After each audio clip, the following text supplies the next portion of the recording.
Which of the range do you like the best? The next one. The next one's the best. I am told Tampa is the choice, and he will sign tomorrow. Don't discount the Bucs. I think it's time to put them in their place. I'ma have to set them straight. You don't know me. You don't know where I'm from or what I had to do to get this play. Hey, I'm throwing everything quick tonight. We push it. Brady throws, pass, caught. Oh, he's got him. Touchdown. Way to go, Brady. Way to see that. Big play. How do you think Buccaneer fans are feeling right now after that news from Tom Brady? Hell yeah. feeling like the best since the second that I came here. Back to Brady it goes. Brady going for Edelman. He's got it. Touchdown. Now look at me. I say now look at me. Yeah, the Bucs have just released that video to celebrate the fact that Tom Brady is now a Tampa Bay Buccaneer. You're welcome to the second edition of The Snap this week.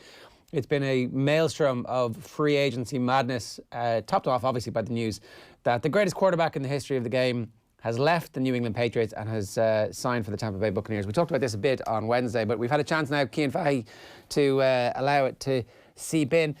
I really hope it works out for Tom Brady. I really hope it works out for the Buccaneers. I hope he has a good season. I hope he's not completely washed. That would be a great thing to happen, right? Yeah, I got my own little goggle box version here because I couldn't actually see the video, but I could see your face reacting to the video, and you were lighting up and raising your eyebrows and mouth opening a little bit. And I think that's what all Buccaneers fans are like. They've, based on my interactions on the internet, a lot of them had convinced themselves that Jameis Winston was this great player, this great star they needed to bring back despite all of his mistakes. And now Brady is there, all of that just disappears because it's like, well, when Peyton Manning, I've compared him to Peyton Manning a couple of times. Obviously, Brady has been compared to Peyton Manning through his whole career. But the Peyton Manning free agency is the only recent one that can be compared to this Brady free agency. And at that time, I'm not sure it's something anyone really remembers anymore, the Broncos had just had Tim Tebow, and they were trying to find a way of getting away from Tim Tebow because Tebow had inexplicably won a bunch of games and gone to the playoffs, and they were looking at Tebow like, oh, we know what this guy is, but the fan base adores him. And the only way they could get out of that contract without being slated was by having Peyton Manning come along. And it's been a little bit similar for the Buccaneers, where the attitude or the atmosphere towards the franchise as a whole has completely changed with just one move. And it's not even that Brady is still a star quarterback or how great he can be or how great he is. It's just that who he is, that aura, that video, that hype video. Obviously, it's a hype video, but obviously he's the easiest player in the league to create a hype video on because everyone absolutely adores him in football circles. It is possible, too, that through guile and intelligence, he will win a load of games next year. They're going to protect the ball in a way that they haven't done at any point during the Jameis experiment. And so that in itself, you would think, will move the team forward. Yeah, well, they've been a team. He's joining this team at the right point in their development curve, I think. So you've got guys like Mike Evans and Chris Godwin who are in their primes. You've got a lot of talent on the offense, and you've got a defense that's been getting better. It's still not great, but it's been getting better. And you say the turnovers and mistakes, that's really the big change. So in the charting I do, Brady and Jameis actually came out exactly the same in terms of accuracy, 54.4% when adjusted for depth.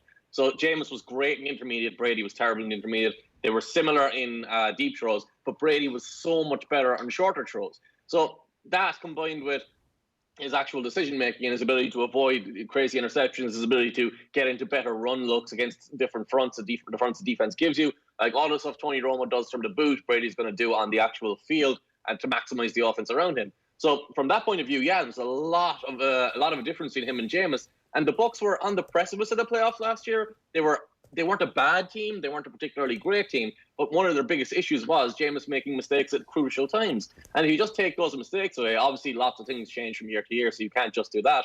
But I feel like the team is in a good situation. And then you have to look at the division. The Panthers look like they're going to rebuild a little bit. I think we're going to talk about them, but it's not going to be an all-out tank like the Dolphins tried to do, or Dolphins are supposed to. I guess the Bengals is probably the better answer there. But it's the Falcons don't look like they're going in a great direction. The Saints are relying on Drew Brees, who for the last 3 years now has capitulated at the end of the year. Like Brady, you can talk about his age, but the two best quarterbacks in that division are both really old, and Brady has aged better than any other quarterback. So Buccaneers fans should feel really good, and the Buccaneers franchise should spend a lot of money right now, even though the Glazers tend to not want to do that. Ronan, what do you think of the Buccaneers, and are you excited for them? Did that hype video get you going, yeah, come on, I'm going to get behind the Bucs I wonder if anyone can...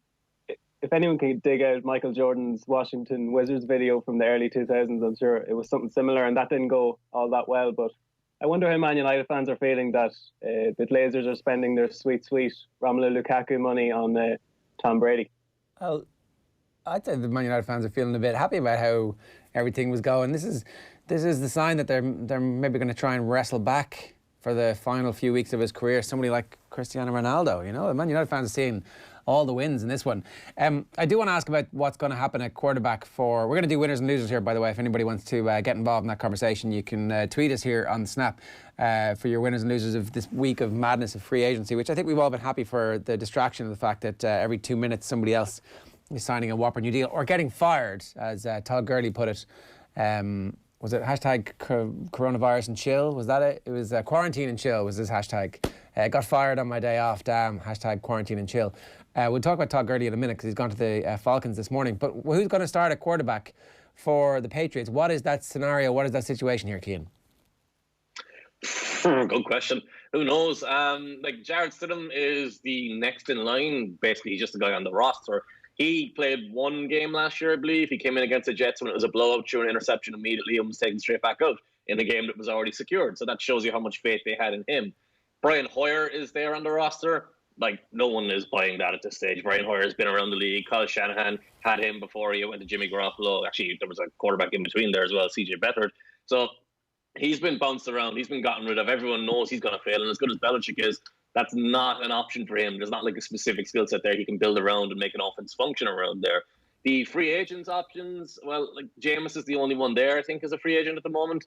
The trade options is where it gets interesting. So Andy Dalton is a popular suggestion. Andy Dalton was awful last year, and he had one of his worst games of the season against the Patriots. So I can't see Belichick buying into a guy who threw 4 interceptions and who missed throw after throw after throw.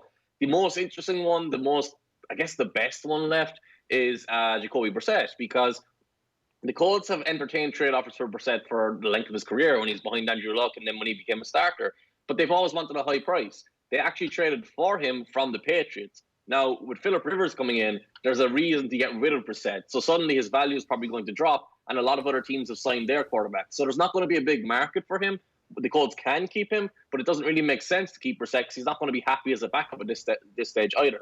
Belichick has worked with him previously. Belichick got some good production out of him. They are comfortable with his skill set as far as I know. And he is actually a much better player than most people realize because he played with a terrible supporting cast in Indianapolis. The final option is the draft. And you're looking at probably Jordan Love because he's the only one who's going to be anywhere close to their range where they're picking. I actually quite like Jordan Love, but I also think he's a guy who makes a lot of mistakes and has to be developed in consistency. And I just don't think Belichick's going to do that. There was a lot of talk in the immediate aftermath of the draft 2 years ago that they tried everything they could to get up to get Baker Mayfield. Now, I don't know if it's true or not, right? We'll never know because these stories always come out afterwards. But apparently, Belichick had a bit of a hard-on for that trade. So it's not beyond the bounds possibility that they would actually trade up and get one of these quarterbacks if they thought that there was somebody. They're not going to get Joe Burrow because they're not going to get the first pick. But could he send a boatload of picks to get somebody at second or third, trade with the Lions perhaps, who have the third pick here? There's just no one there. Like, it's Justin Herbert, and Justin Herbert, I can't use that in this show. Justin Herbert is just a big arm, a guy who doesn't really have any selling points except that he has a big arm. He's Zach Mettenberger, I guess, a Brett Hundley type of quarterback. If you want to talk in kind of an abstract sense and a different way of looking at it, the one thing they could very possibly do, and it wouldn't put me past Belichick to do this, and you'll notice he hasn't signed any free agents, even though they don't have much money, so that might be a big issue there. He could tank for a year. Trevor Lawrence is coming out next year. Like, would Belichick take a year off, look at the long term, and go, "Hey, we don't need to win now. I'll come back in a year and have one of the best teams in the league with a quarterback who's going to be better than everyone for another 15 years." So that's the only other option I can feel. I don't think there's a great options for him right now. The Patriots tanking would be amazing to watch, and him just like laughing every week as he found new and extravagant ways to lose games. No, it would be brilliant to watch, and it would be the evil genius. Like, yeah, I am an evil genius. What are you going to do about it? You haven't been able to stop me. You've stolen my picks. You've taken my quarterback. This is why he is my winner of the week, right? I'm skipping forward here. We're not supposed to be doing winners and losers just yet. This is exactly what Bill Belichick wanted. He wanted the opportunity to win a Super Bowl without Tom Brady, and he's going to get it over the next couple of years. There is no chance that Bill Belichick is retiring from that gig for at least another 5 to 10 years, I would say. He is absolutely addicted to football, and he is 100% sticking it out, and he will stick it out until he has won multiple Super Bowls. That's my prediction here, is that he's not going to try and win one without Tom Brady. He's going to have to win two to go, look, one, the team was great, blah, blah, blah. No, I won two, and I did it without Tom Brady. And so you all know that it was me and not Tom Brady who won those 6 rings, because that's what we're seeing right here over the next while is the biggest egos of the two geniuses who've delivered this, and it's going to be brilliant. And Belichick also does not care about anything anyone else thinks from the outside. He was the guy who went for it in 4th and 2 10 years before anyone was going for it in 4th down, because they were playing Peyton Manning and the Colts, and he looked at the Indianapolis offense and said, hey, our best bet here is to win on offense, not win on defense. That's the best route to winning. So if they have to tank for a year, Belichick would not give a damn about all the things that get said about him, all the criticisms he gets. So he'd happily do that to win long term. So I don't know what they're going to do, but it's going to be fascinating to see what they wind up with come August. Yeah, I'm not sure. I do think he cares a little bit more about what the media think than he lets on, because when the Football Life series started, it launched with a 2-parter with Bill Belichick where he showed you all the nooks and crannies of his day to day, and he did that 100 NFL players series this year. So I think he likes to put out a persona, and he knows the 24-hour news cycle. If Brady gets off to a 4-0 start with Tampa Bay and the Patriots go 0-4, people are going to be banging that drum that you guys are talking about, that, it was all Brady. It was Brady all along. And even a year of that, I think, would great with Belichick. Ger, I wonder if he went to San Francisco and said, give us that 2nd-round pick back and we'll take Jimmy Garoppolo. What would you say to that? Would the 49ers fans give Garoppolo back? I don't think so. I think they're going to stick it out with him now because nothing has happened. But I do think all of this was in play at one stage or other. That it took the 49ers ages to tell Chris Sims, who's obviously a buddy of Kyle Shanahan's from college, that they were out. Groomsman. They were out on a groomsman. Yeah. Well, they've got each other's initials tattooed on each other. I'm sure it's fine. But I they were definitely in for a little while. They kicked the tires on Tom Brady and see exactly how he would fit with what they're trying to do. But a 2nd-round pick at this stage, if you're saying that Bill Belichick rings you up and goes, the quarterback's not very good, I'll give you back a 2nd-round pick. I'm like, no. I mean, look, if you want this guy, you're going to have to pay for him. The price is the same price that the LA Rams are paying for their cornerbacks. Give me 2 first rounds there, Bill. 2 first rounds. Sure, that's the whole thing about this situation where, this obviously isn't the first great quarterback saga, but in all other instances that you can think of, most were shunted out the door because there was an heir apparent right there, and Garoppolo was that guy. But when Montana left, Steve Young was there. When Rodgers overtook Favre, even Andrew Luck was sort of fell into the Colts' lap because of Peyton Manning's injury. This one, it's as if for the first time in his career, Belichick's a little bit at a loose end, but I think he's going to relish this chance to basically win via system rather than via talent. And as Cian alluded to, they haven't done anything in free agency. They took the Antonio Brown cap hit for almost nothing, really. So they're in a difficult position for such a strategic franchise to find themselves with cap difficulty is a real first. Yeah, I think let's all look at the wild card here. Bill O'Brien is going to give him to Sean Watson for Julian Edelman or something ridiculous. Bill O'Brien's buddies with Bill Belichick. He's already made awful decisions, so we can all expect it and we can all see it coming. Yeah, so we're not going to... We're officially... Patriots are 35-1 to win the Super Bowl when I checked earlier in the week, so that's the state of play at the moment. I mean, that's not a bad each way bet, You're going to have interest late in the season. I don't think they're going to tank, by the way. I think that... they're going to try and do something. I don't think. I think your point about it, if they go 0-4 and Brady starts well, that 1 year would piss him off to the point where he'll get goaded into doing something. So I actually think that over the summer it's going to be interesting to see what happens, and obviously there'll be no practice in any NFL facilities for the next couple of months. So maybe that makes it all the more difficult. And who knows? A lot to play into and a lot to think about. Let's talk about the news that has happened since we were last on air. Todd Gurley, as I said, fired sitting on his couch and picked up immediately by the Atlanta Falcons. This is a homecoming for him. He is in Atlanta. He's from Atlanta, and so this is kind of made sense. Atlanta got rid of Freeman during the week, and they needed somebody at running back. Their running back core was pretty shocking. So, Cian, is he completely washed? Because at the end of last season, he was still running in touchdowns. He wasn't like the best player in football level that he was for that one season with the Rams when McVay gave him an offensive line. But he wasn't like an invalid either. Yeah, so Gurley has gone home to the Atlanta Falcons. He played college football at Georgia, so he's beloved there. So he's a fan favorite from the get-go. It's only a one-year deal, but he'll be delighted there, and the fans will be delighted to have him there just because there's an established love between the player and the fan base. The story of Todd Gurley also has to go back to Georgia and has to go back to Atlanta because his injury isn't something that's very easily explained. It's an ACL tear in college that developed arthritis in the meniscus and in the cartilage, which is worn down. And the Rams have denied this for over a year, but their usage of him has reflected that, and their releasing him now has reflected that because in terms of skill set, in terms of talent, on any given snap, he can still do anything you want him to do. He is still a superstar talent, but he can't carry the ball 20 times a game. He can't play 16 games a year at a high level. This is an injury that I personally have a lot of experience with. It's an injury that I have myself, that I had, that led me to not be able to walk for a couple of years, and that led me to have to get a meniscus transplant and get cartilage transplant, which is this massive surgery which knocked me out for a year, basically, of rehab. Now, Todd Gurley and me are two very different situations, but Todd Gurley has this in front of him because cartilage does not come back. It's wearing away constantly. So his career does not have much time left in it. And my big concern with Todd Gurley is very little about the football player, because I'm very concerned he's going to wind up not being able to walk for a while and having to have his knees replaced very early in his life, or have transplants very early in his life. This is such a serious injury, and it's such an awful injury, but it's an injury that gets brushed aside because it's not an ACL. Everyone cares about the ACL. Everyone cares about if you dislocate your hip, if you dislocate your knee. If you say cartilage to someone, they say, oh, shave it, we'll be back in 6 weeks. And that's just not the reality of this. And with Todd Gurley, he's the high-profile name. He's the face of the Rams. And a lot of people, there's a weird thing in football right now where people are celebrating running backs demising early because he proves a point about the value of the position or something. This has nothing to do with Todd Gurley playing running back. This is a condition in his knee that comes from an ACL tear that anyone can get.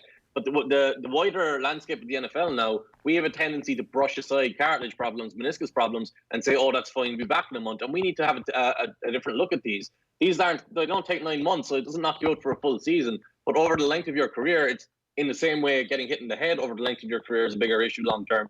This is a bigger issue long term because the pain and the problems that come from these injuries are devastating. Yeah. Okay, so look, long term, it's a pretty horrific situation for him to be in. You know, the Falcons know this. That's why they've signed him on a 1-year deal. How long of an NFL career can he realistically expect to have, given the sequence of injuries he's had? Is it 1 year? Is it 2 years? I think it'll be year to year, 1-year deals. Like at the end of the day, he's at a position that doesn't last very long anyway. Yeah. Most are only 3 years, and Gurley himself was exceptionally talented. If he's not playing more than 30%, 40% of the snaps, he's not really going to be used often enough. He's not going to have value. All right. 2019 is just his 5th pro season, only 25 years of age, and people are talking about him as if it has been, but it just shows the grueling nature of that position. And there's a lot of talk about dominoes in the NFL, where when one thing happens, it has a knock-on effect. We've seen it with the cornerback market. We might get to that later. But the running backs, like with people coming up for contracts like Alvin Kamara and even Christian McCaffrey is probably a slightly different case, but like their teams are going to be able to point at this situation and say, well, we're not going to pay you full whack because look what happened to Todd Gurley, who was the best offensive player in the league in very recent memory. So I think it could have an impact going forward. Let's talk about some of the other quarterback news that's coming through. Teddy Bridgewater has joined the Carolina Panthers. That means Cam Newton's on his way out. There's a Instagram beef between Cam and the Panthers. What's happening here, Cian? Do the Panthers just feel that, again, this is an athlete who is no longer capable of using his body the way that he was that made him a superstar in the first place? That Cam Instagram post is just hilarious. Imagine someone like giving out to you using that font, shouting at you, trying to complain, and you're the social media manager at the Panthers, no idea what to do because he's such a big name. Cam is a similar situation. His shoulder has been shot for a while, I believe. His ankle has had issues. He has not been able to properly throw the ball for about 3 years. In terms of skill set, physical talent, in terms of ability playing quarterback, he's one of the best in the league, but you're not going to be able to get him on the field often enough, or you're not going to be able to trust that he's going to be available over the course of a full season to trade for him. And that's why no one will take his contract. The Panthers are going to have to release him. And that Teddy Bridgewater deal is incredible because Teddy Bridgewater for basically 2 years, $40 million is below market value. He's a young player who's had his own injury issues, obviously. He's someone they can rebuild around, or he's someone they can use and then move on to someone else. That's a great deal, and Cam is unfortunately at the point of his career where he's going to have to be a backup, prove himself, and then earn a job maybe.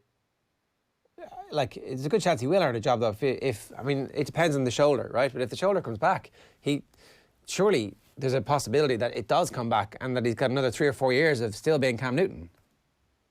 Yeah, he made a lot of sense for a team that needs a quarterback that already has someone that needs to be replaced. So that's the Chicago Bears, in other words, because he's a high ceiling, high upside player. Like Nick Foles, you're not going to get anything from high ceiling. I know he's won a Super Bowl, but that was with a dominant team. So you can't take Cam Newton and throw him into a team that's already established looking to compete. The one that might make sense is the Saints. If he goes to, obviously that's a contentious one because it's Panthers Saints, but if he goes to the Saints and sits behind Drew Brees for a minute, gets to be used, because Sean Payton will find ways to use him the same way he found ways to use Taysom Hill. He can show that his shoulder is still working, gradually build his workload up, become more of closer to a full-time starter for 1 year, and then get back to the free agent market again next year after proving his health. He'll get a huge contract. A couple of quarterbacks in this very, very year, in this last offseason, like Nick Foles had to prove himself. He was once available for free and no one wanted him. Teddy Bridgewater was on the Saints in this exact schedule that I'm talking about last year. So there's ways to come back. You just have to prove that you're healthy and you can do it. Yeah, Ryan Tannehill, almost exactly the same as well. Yeah. Okay, so winners and losers. Let's go through some of this. The Bears are going to come up in this, and I presume we're talking about Nick Foles, and the Lions are going to come up in this as well. So we talk about Darius Slay there. Ronan, who have you got for us? Who's your biggest winner of the week? I think the Arizona Cardinals, who this time last year I think was looking very much like a project, and now with recent acquisitions and the quarterback Kyler Murray playing lights out last year, and your boy next door, coach Cliff Kingsbury, who was kind of dismissed given his record in college, wasn't overzealous, but he impressed last year. He had some quirky things play-wise, and I think they look formidable. I'm not sure about this very season, but going forward, I think it's more of a win-now situation than it would have been for fans maybe 12 months ago.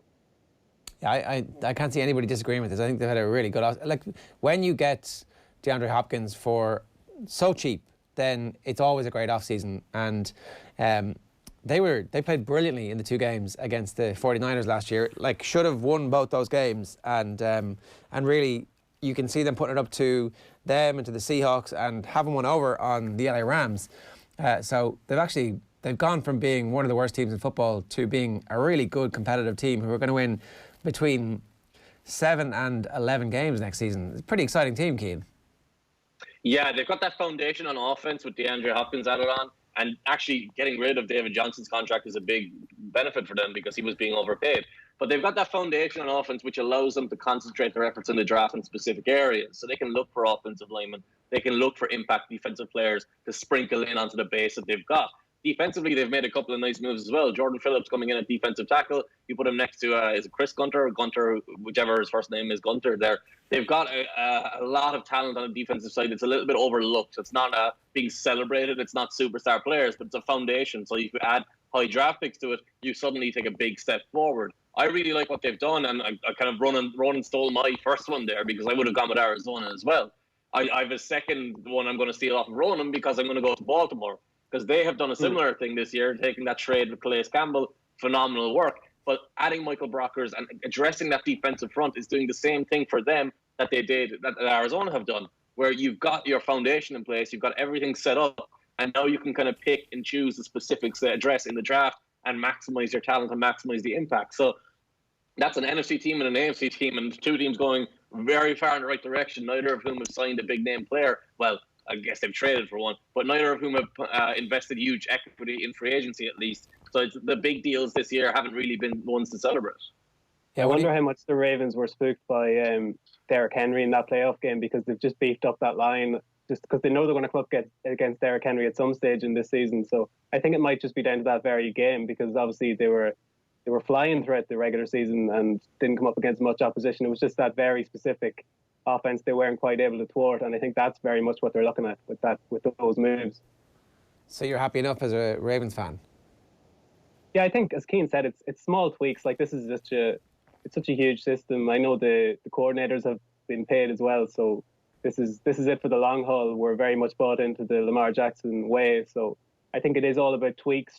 This is such a throwback to almost, they're basically reinventing the game in many ways, so it's all about tweaks at this point. There's not going to be any more wholesale changes you wouldn't have thought. So just to remind anybody, in case we cut this differently, my big winner is Bill Belichick. He gets the opportunity to prove that it was actually his mind that won the 6 rings as opposed to Tom Brady himself. I think it's going to be very exciting to see exactly what he comes up with and who ends up at quarterback for him for this year. And this is exactly ultimately what he wanted, was the freedom to get all of the glory. Because whatever drives him, it drives him. Whatever his motivation is, it clearly isn't money. It's like it's being the most cutthroat winner in the history of world sport. And the pathway, the entire way is clear for him now to get all the credit for that and for us to know that it was him and his genius that did it. You wanted to mention the Panthers as a winner in this. Is Teddy Bridgewater that good, or is it the rest of the business that they've done, Cian, that made you think, okay, yeah, actually, this is good for them? Teddy Bridgewater is that good, and he's also a rare commodity as a young value free agent. Those don't exist normally. The only reason he's there is because of that devastating knee injury that nearly ended his career, nearly led to amputation of his left leg. So he has the ability to turn that franchise around. He has value. He's not going to cost him anything if he fails. So that's a perfect signing. But they also got Stephen Weatherly, who is a really talented defensive end who played as a backup for the Vikings, moved into a starting role, and Everson Griffin was missing. He became a rotational player. He really interests me a lot.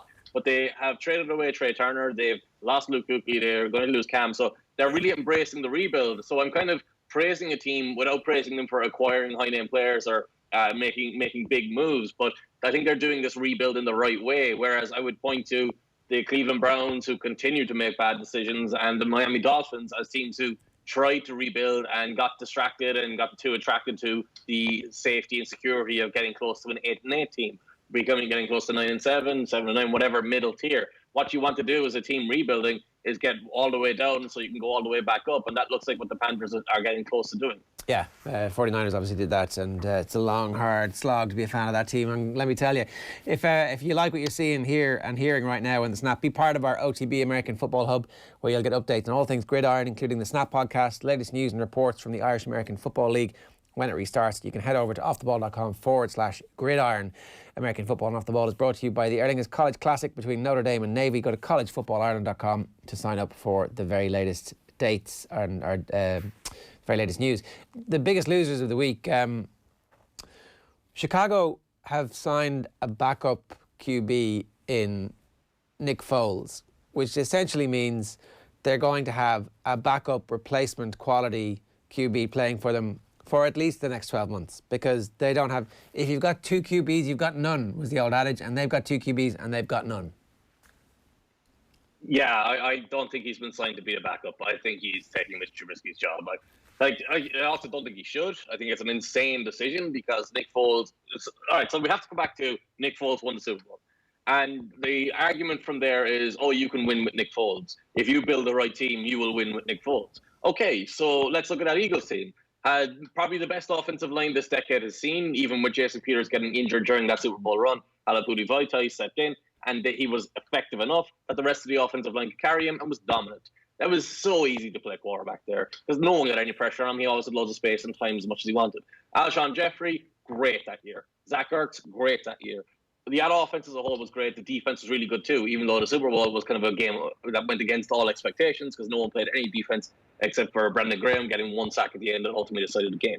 So you have that one individual Super Bowl performance, and that's it.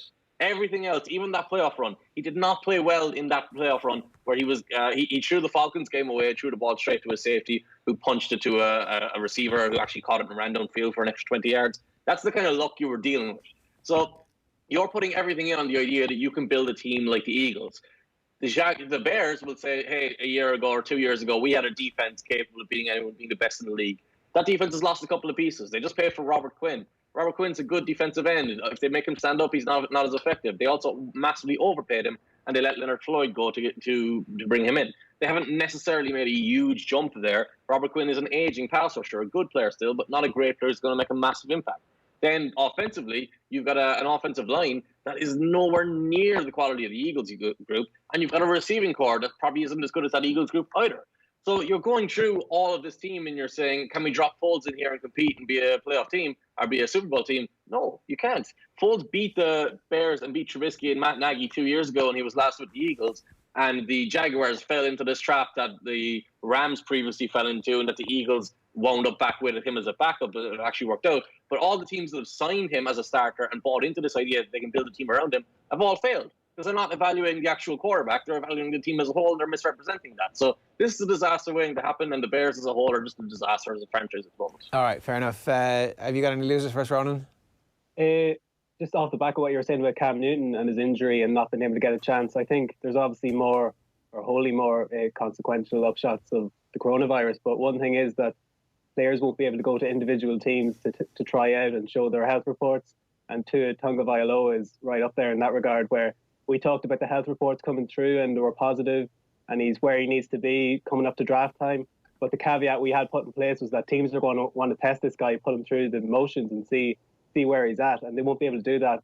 Whoever picks him in this draft is going to be picking him pretty blind, and I think it's going to hurt his draft capital, or his draft stature rather, and I think he's probably a bit of a loser from the last week or so.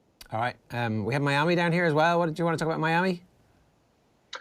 The term I've used, I need a better term than this. Someone might be a good journalist opposed to me. Non-needle movers is what they specialise in signing so far.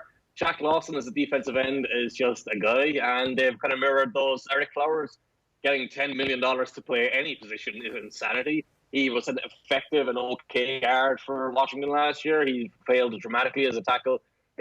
You look at every single signing they make and you think that's bad value or that's not going to have a big impact. The Byron Jones signing is the big selling one. Byron Jones is an older cornerback because he's off his rookie deal. That's the way that works, unfortunately, these days. He's played safety, he's played cornerback, he's been an above-average, effective cornerback, but he's not the $20 million Darrelle Revis type of cornerback that they paid him to be. So Matt Patricia has a lot of equity built up with the fan base there. They love him, they adore him. Expectations are going to rise a little bit now in the second year, and I don't think they've signed the quality of player to actually rise the quality of the team. So there's big questions there. I think they're rushing to be a 5-11, 6-10 with no ceiling, no ability to get past and break through the middle tier of the league, which is not what you tanked for, especially with Tua's situation. That might help them draft him, but the uncertainty surrounding what he's going to be. And I agree with Ronan, he's a bigger risk now because they can't get the medical checks, but I also think he's a big risk because of the way he plays and the style he plays. The offense he played in Alabama was very, very easy, which is not what it's going to be in the NFL. My losers, and it's a pretty easy one, the Detroit Lions. This feels like punch it down a little bit. Darius Slay gets traded from the Lions to the Eagles for, not 2 first-round picks, by the way. This is how you do a little bit of business here. A little tip for the LA Rams is like, the 3rd and the 5th, how does that sound? Yeah, okay, we'll take that. On his way out, he's ripping on Matt Patricia. And the trouble is that it seems to me like Matt Patricia has taken on board all of the worst parts of the Bill Belichick personality without the track record of success to give him the credibility to do it. So he told Slay he's not an elite player after Slay had been offered a training camp with a bunch of elite cornerbacks. And Slay, in fairness, did actually then prove him wrong over the next 2 years by becoming a Pro Bowler, but was so pissed off at the way that Patricia talked down to him that on the way out he's still angry about the fact that it actually worked. He doesn't even see that, like, this guy, he's such an asshole, basically, that even though his motivational stuff worked, Slay is like, no, I'm not. I'm refusing to make friends with you. There's a clip of Matt Patricia where he goes after a journalist for, it's either the way he's sitting or the way he's dressed. And Matt Patricia is doing so with a big unkempt beard, I think a pencil behind his ear and like a bandana on his head or whatever it is he's wearing, a backwards cap. And he just goes after the guy for no reason. And you can see straight away that there's no charisma and there's no empathy and there's no ability to connect with people. And it's proving to be the case. And now he's signing a bunch of expatriates to try and build the Patriots of 2012 for some reason. Yeah, so I don't think, look, it would be great for the poor Lions to be good, but I don't know what they're going to do. And I'm a little bit surprised. Maybe Matt Stafford is available for trade. Maybe he's the quarterback who ends up at the Patriots. Yeah, that's just Jameis Winston in a different package, though. So that's going to be, maybe that works. Maybe Belichick finds a way, and yeah, it's a realistic opportunity, and it would make sense. I think it would have happened by now if it was going to happen, because there's no deadline, there's no timeline, there's no rush for the Patriots. They would have done this already by now. But outside of it, the reality of the Patriots is you can come up with any semi-realistic, semi-feasible trade and at quarterback, and you can't really deny it because there are so few options. Like, if you talked about Mitch Trubisky being the next guy, I'd be like, yeah, that might make sense. It might take a mid-round pick on him and make an offense work with him, and that's very possible to do. But it's just, there's no, and with this franchise, there's so few leaks, we can't even get hints of what's going to happen. Yeah, Yeah, well, at least there's plenty for us to speculate about. I also wanted to mention the Rams as losers here, and it's not. Well, it's essentially the Todd Gurley contract that they must have known that his knee was bad, and they still decided to sign into this giant deal, and now they've got some dead money. It's actually not as punitive as it might have been in many ways, but it's him and it's Brandon Cooks. Cooks is apparently available for trade, but nobody wants him because of his multiple concussions. They were supposed to be the stars of this offense, which was high-powered. It was going to bring the crowds to the new stadium. It was going to be a proper Hollywood setup with the young, very impressive, hyper-aggressive coach. And Gurley at 25 is supposed to be cresting to this point where he is an absolute superstar. Again, selling those tickets to the people of Hollywood and California, and it just hasn't happened. It feels to me a little bit like that team has gone off the rails, despite the fact they still have a very good defence. But I don't feel like all of the hype around McVay was correct. Well, we're not sure if they're going to have a very good defence, because their problem here is they've lost Dante Fowler, they've lost the linebacker Corey Littleton, they've lost as you talked about Cooks. But they've lost all these pieces, and they've traded pieces for Fowler and for Ramsey. So they don't have draft picks to replace these guys. They're not getting any value out of the contracts they've given. Everyone praised them when they were massively aggressive previously. And it's always easy to praise you when you're doing the aggressive side. It's always easy to praise the team who takes the high potential injury risk player in the draft, because we don't talk about the injury risk or the potential character problems or whatever it is. It's because it happens at the time. It's later on it comes back and hurts you. And the Rams are being hurt now. This offseason has been really bad for them. They've paid huge money to Jared Goff, and they've paid huge money to Aaron Donald. Aaron Donald is great, but he can't impact the game enough because he's a defensive player. And Jared Goff is nowhere near good enough. They've also lost Michael Brockers to the Ravens. So they're just losing pieces left, right, and centre, and they're just not going to have enough talent to compete next year, I don't think. It sounds like they might be going to get Melvin Gordon. Have you anything to say about the Rams, Ronan? It's just mad to think that they haven't had a first-round pick since they picked Jared Goff that time, and he was supposed to be a keystone piece to build a franchise around. Apparently hasn't proved to be that. In fact, Sean McVay had to come in and save his job, basically. So they're in dire straits, and we talked about the Chargers being in disarray coming into this big move in Los Angeles, but the Rams are right there with them, aren't they? All right. Anybody else? Anything that they want to talk about before we wrap this up? We didn't rain on the Giants. We didn't talk about the Redskins.